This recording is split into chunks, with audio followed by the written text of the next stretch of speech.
Today I am going to share information about grains and the supplies that I use for milling my own flour and making everything I need with flour. We're going to start with the grains. This Clark's Cream and this Butler's Gold are the hard wheat that you need about 75% of if you're going to make bread or anything with yeast. You may use einkorn, kamut, durum. Any of these wheats have less protein, so they don't rise as well, but you can make or add this to any of your bread mixes. Kamut and durum are very good for noodles and pasta.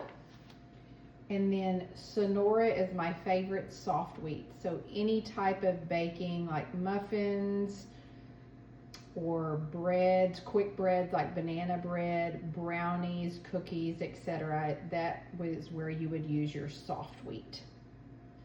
My favorite olive oil is this brand. It comes from Breadbecker's, but you can order it other places as well. The real salt, Redmond's real salt, is what I use. It is unrefined, so it has all the minerals still in it. If I'm going to use cocoa in anything, Dutch processed is a better processing and it gives it better flavor. This is my favorite kind of vanilla bean. It's a paste. It's thicker and it has so much more flavor. As far as sugars go, you can use Sucronaut, which is a less processed brown sugar, but I prefer brown sugar for the flavor. Either one is very good. Honey granules is another form of sugar. It gives you a little bit better flavor, a little more deep flavor that you can add. If you don't want to add honey to your products, you can use the granules. And I use this Florida Crystals raw cane sugar instead of regular white processed sugar. This is just the container I keep it in. So the most important thing now is going to be your mill. There are many mills out there to mill your flour, but I use the Nutrimill. It is the Nutrimill Classic.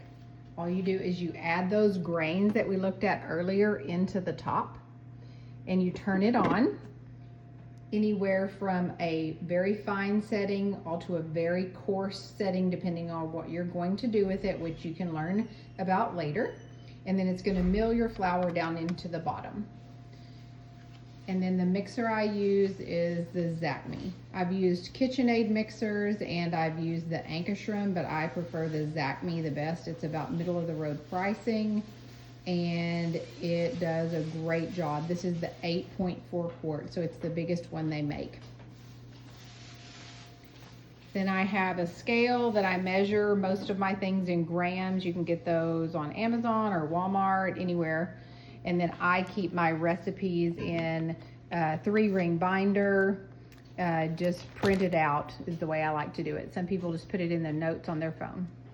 So that's just a brief overview of the supplies that you will need to get started.